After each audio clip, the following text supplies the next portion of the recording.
Heading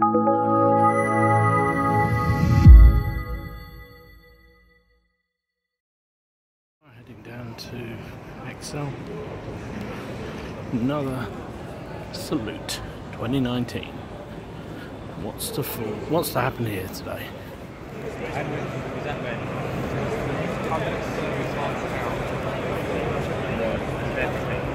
That's just the tyrant thing.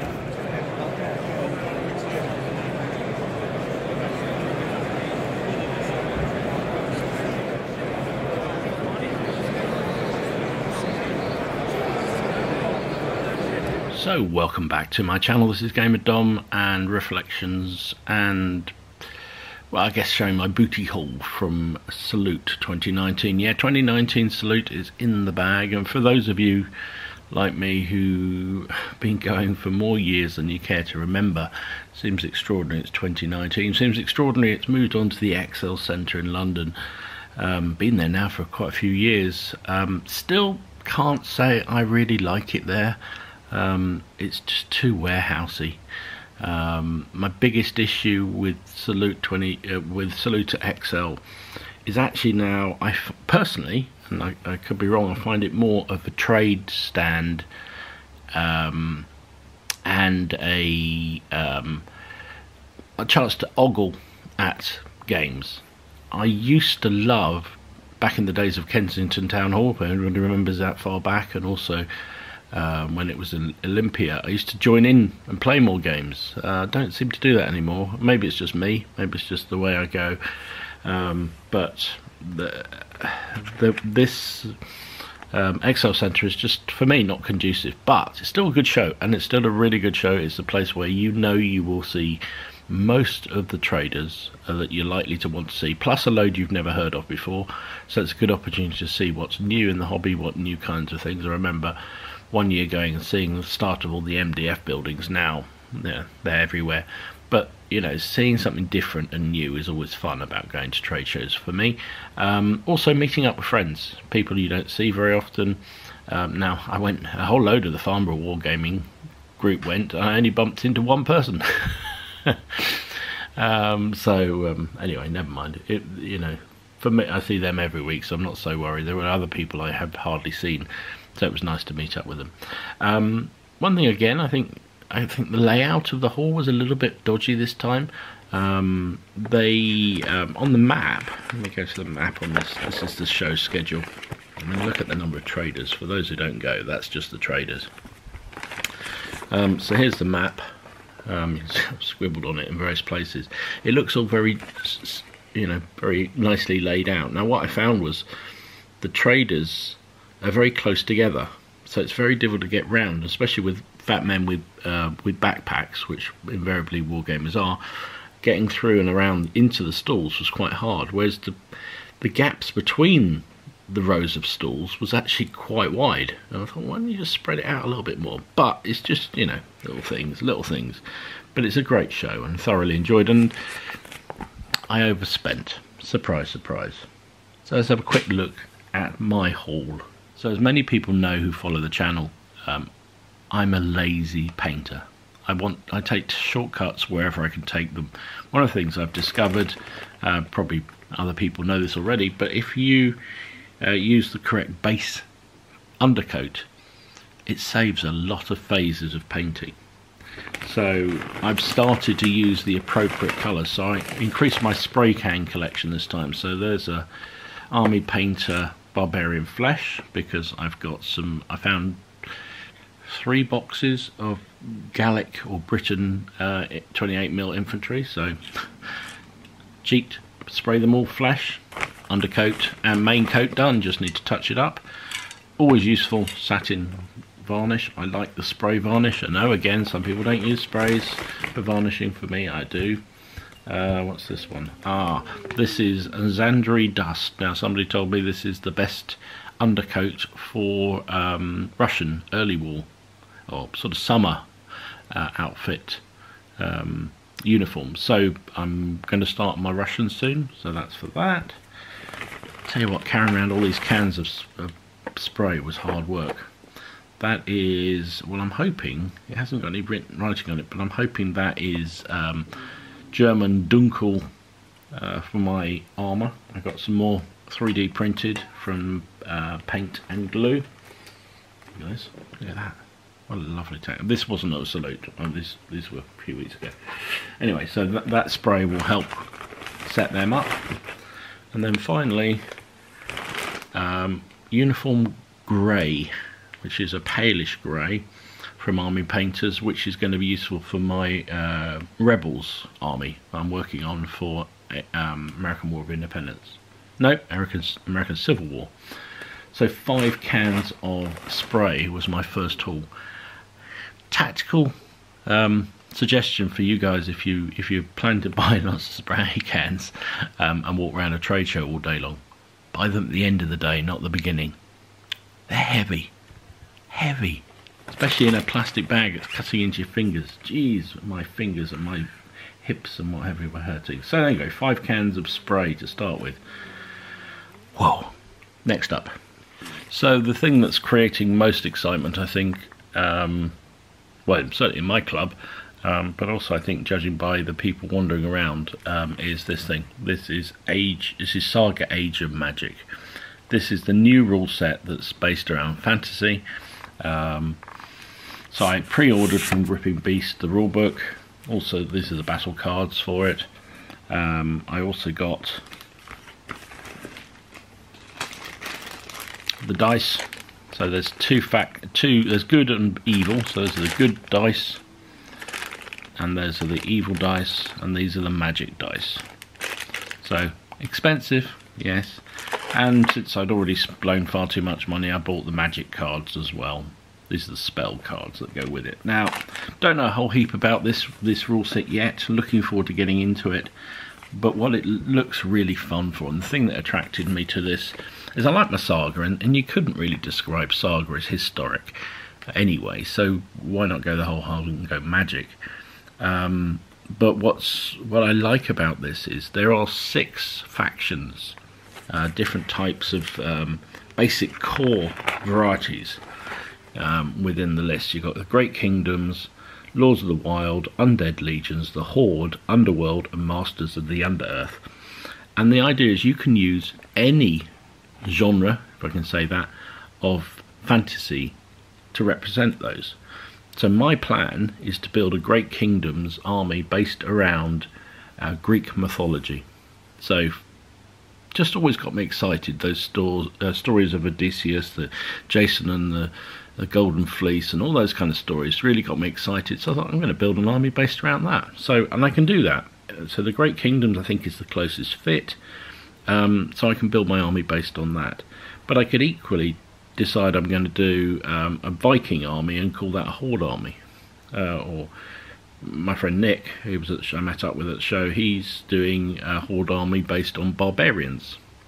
So you can basically flavour them how you like. Masters of the Underworld could be goblins, it could be dwarves, it doesn't matter. Your decision what you do. So I think that's really cool, and I'm really looking forward to this. It's got me excited about the my latest project that will probably supplant all the other latest projects. So I bought the rule set, pre-ordered it. So was that a purchase at the show? I don't know, but whatever. With the dice and the cards. A lot of money though. A lot of money, mind you. Yeah, spent a lot of money all round. So next up, another book. I bought the Campaign Battle for France bolt action supplement. I've seen people do some videos from this book. The scenarios look fun. It's a scenario book really, and I thought, well, with Neil at the club getting into his Polish force, I thought I'm going to be doing more early war stuff. So I thought we can use some of these bits from here because I think it could be fun. So, and apparently there's a little mini scenario in here. So yeah, thought I'd give it a go. And these books are great. And I bought this from one of the secondary companies. I didn't buy it from Warlords. Warlords had a huge presence there. They were selling. Particularly heavily, they were working on Blood Red Skies. That seemed to be the game of the day. They were stacked high, and people were buying them in huge numbers. In fact, I think it was who was it? Beasts of War TV were joking, I saw on a video, that there's more planes there, that there were more planes at Salute than there ever were in the RAF or the whole Battle of Britain, and they were dead right. I resisted the temptation of buying that, but actually what I was really thinking about buying was Cruel Seas, because I really like the sound of it. It looks a really fun game. But I resisted because I wanted to do the Age of Magic first, and I want to try out Cruel Seas before I do it. My other mate from Farnborough, Jonathan, he bought Blood Red Skies, so I'm going to be interested to try that out, and I might well end up buying a few planes to go along with that.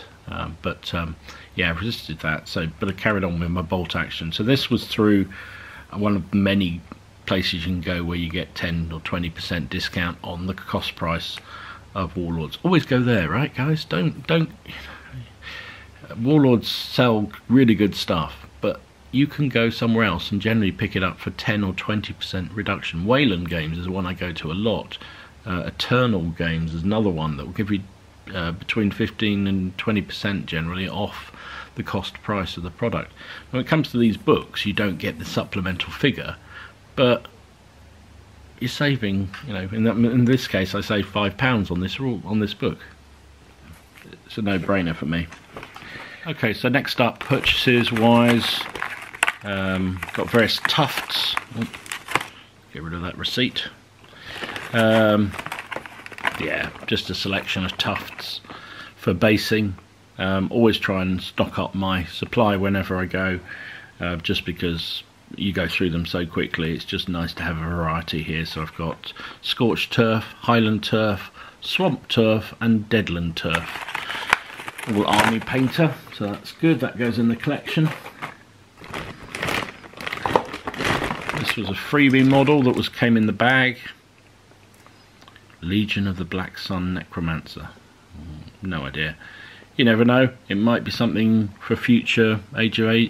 Normally I don't bother. I chuck these away, to be honest. But this could be useful for my for Age of Magic. I don't know, so I'm going to hold on to that one. Next up, now these are old Foundry figures. Somebody was selling them off pretty cheap. These are centaurs. So again, for my Greek themed Age of Magic, there'll be some creatures, so that'll be good.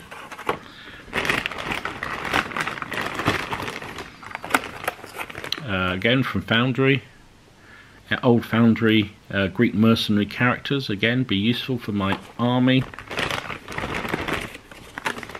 This is a nymph, can't say that, nymph warrior, who I think will be my sorceress.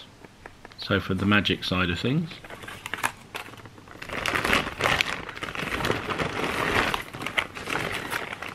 Some more centaurs. They look quite good actually, quite looking forward to them.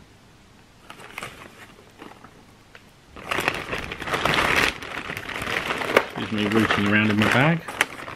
Some more centaurs. Did I buy? I bought a lot of centaurs. Didn't realise I bought so many. Alright, some more centaurs.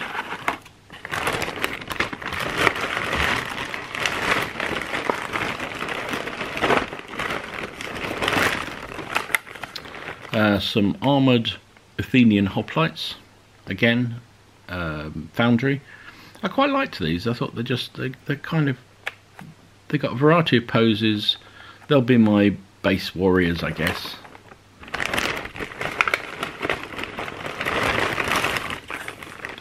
And again, for the period for the faction I'm looking to do, some harpies. I thought they'll be good for the flying options. So you can have flying creatures in Age of Magic. So that's there. Also, oops, just dropped it. Also, the company that does Mortal Gods or whatever, they were doing a show special, which was this rather nice, handsome figure. And I went along because I'd seen they were advertising it on their website for I think £3 you could buy them. I thought, well, something different, it may be a bit unique. Went along to the stall and the very helpful lady there said, oh, it's free. So free figure, very nice. So he'll be one of my heroes. And I think that is just, oh, and I've got some shield transfers. These are always fantastic. And I wanted the fearsome face ones. So that's the main purchases for. I've got quite a few other troops I can intersperse within them within my pile of figures, of unpainted figures. But this is, you know, some of these creatures like the centaurs and the harpies are something I needed. I wanted to get for the Age of Magic army. So next up, my extravagance, complete extravagances. So one of the odd things about going around shows looking at fantasy figures, and I confess I never normally do this because I'm not really a fantasy gamer, but with the Age of Magic coming out, I started to look at some of the other manufacturers that I don't usually go into. So there's a whole world of absolutely outstanding fantasy figures. The best figures I think I've ever seen, bar none, these fellas. Atlantis Miniatures. Absolutely unbelievable. And I went around and looked at them, and I've been watching them online because I think I saw one of their Kickstarter programs, and it had come to an end, and I thought they looked absolutely awesome. And I checked out the website, and yeah, they are fantastic. But to see them in the flesh at the show was just out of this world. And I was thinking they're quite expensive, because they are. But then I looked around the trade show at other manufacturers, and their figures were pretty much the same price, but nowhere near as good. So is that justification enough for me to go and spend an awful lot of money with these guys? No? Now let's start with it. We'll finish with the big purchase. This was just a mini purchase. So this again is for my Age of Magic. A Pegasus. Excuse me, my stomach's rumbling. Don't know whether you can hear that. Very off-putting.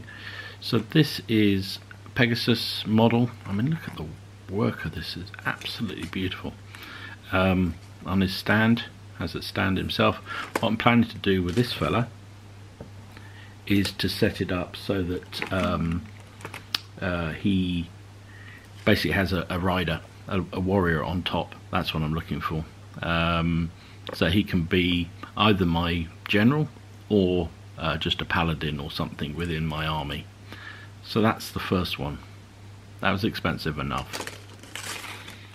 So one of the ones I went to look at was a Cerberus. Absolutely fantastic. Oops. 3-headed dog. Didn't buy that one. That was expensive enough. I bought this thing.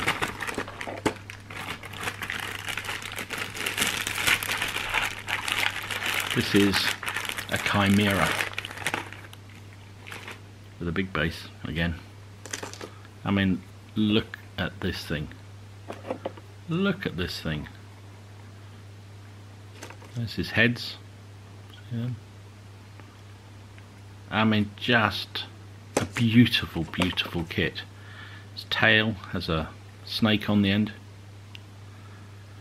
I mean, just absolutely gorgeous, and to see them in the flesh, even though they're a lot of money, it just had to be bought. Had to be bought. You know, I'm not pretending. I'm in a fortunate position where I can buy quite a lot of kit, but this has still made me think twice about buying. But just the detail on this figure is just wonderful. There's a little bit of a mould line there which we'll have to do something about, which is slightly annoying, but anyway, absolutely awesome figure, and will be the centerpiece of my Greek mythology Age of Magic army and be my monster. So I was looking at the Cerberus, who was lovely. I mean, he was a great model, but this thing was just, yeah, just one. So that was my big purchase that I hadn't really set out to buy, but I did. And I may yet buy some of their Minotaurs because they just looked awesome too. I mean, to be absolutely honest, if I had more money, even more money than sense, I would buy loads of their stuff. They were absolutely beautiful figures. Beautiful, beautiful figures. Oops, don't lose his tail. So there was one other purchase, and I don't know how I'm going to show you this because it's stomach. Not the easiest thing to show. Bear with me and I'll try and show you. So this is the other purchase I got. New company I've never heard of before, for me anyway, Playmats EU. So their website is Playmats, PLAYMATS.EU. European company doing battle maps, latex battle maps. And I picked up these ones, double-sided. This is for Saga. It's 4x3. You can see it's got double-sided. You could get various double-sided options. This was a snowy version and a grassy version. I thought about it afterwards. I wish I got a sandy version, but I don't think they had a sandy version. That's something I'll have to try and check out. But it's latex, so it's quite durable. This is a show special, £20. I didn't think that was at all bad. It was a bugger to carry home, even in a tube. It's big. When you're carrying half a ton of spray cans and this, I actually left it in the pub. Had to go back for it, admission. But yeah, this is Playmats EU, £20 for a latex double-sided Saga mat. I think that's a bargain. Really like that. So that was that. So that was all my actual purchases. Of course, you get all the freebies. You saw one of them earlier. The theme for the show this year was post-apocalyptic. So that was the freebie model that came. I think somebody with, is it a warrior with a monster of some sort on a lead. No, I'll probably never use that at all. And of course, what would be complete? So what salute would be complete without the salute dice? Smaller one than normal. Just has the sort of Mad Max theme on the 6, but you know, it's a dice. So there you go. Impressions of salute this year: big, bustery, busy, lots of really nice games. I didn't get around to all the games I wanted to look at. It was just too busy at times, but there was some really, really good games. Great fun looking things. I particularly like, there was a D-Day landing in 15mm. I think it was Omaha Beach, looked really, really good. There were some fantastic participation games, demonstration games. I mean, just the quality of games that people put on at shows is just astounding. And it has to be saluted in everywhere. I was planning to take lots of pictures, but then I thought lots of people do that anyway, and to be absolutely honest, my tactical error of buying all my stuff early to avoid the rush, because I was there when it opened, backfired because it was heavy to carry it around, and I had a load of bags, so I couldn't actually get my hands free to take any photographs. So that was disappointing from me, but anyway, I'm sure there'll be lots of people covering it online. But good show, good fun, and my Age of Magic project is going to be underway fairly soon. Looking forward to it immensely. So there you go. Hope you enjoyed it. If you did go to a salute, let me know what you thought in the comments down below. Good as usual? I think it was as good as usual. Probably as busy as usual. What was interesting for me was the number of younger people there were there. I think some of the new systems, what's that Wild West game, has really attracted a lot of people in. I think there's so many fantasy stuff. There's so much fantasy stuff now. I think there's a lot of kids. The challenge for us on the historical gaming side of things is to transfer that interest in gaming from fantasy and science fiction into historic gaming. I think that's always the challenge, because historic gaming tends to be older folks doing it. So, you know, but a lot of interest in the other types of gaming. And I think one of the things that's really interesting to me is things like Saga, things like Bolt Action, things like Cruel Seas and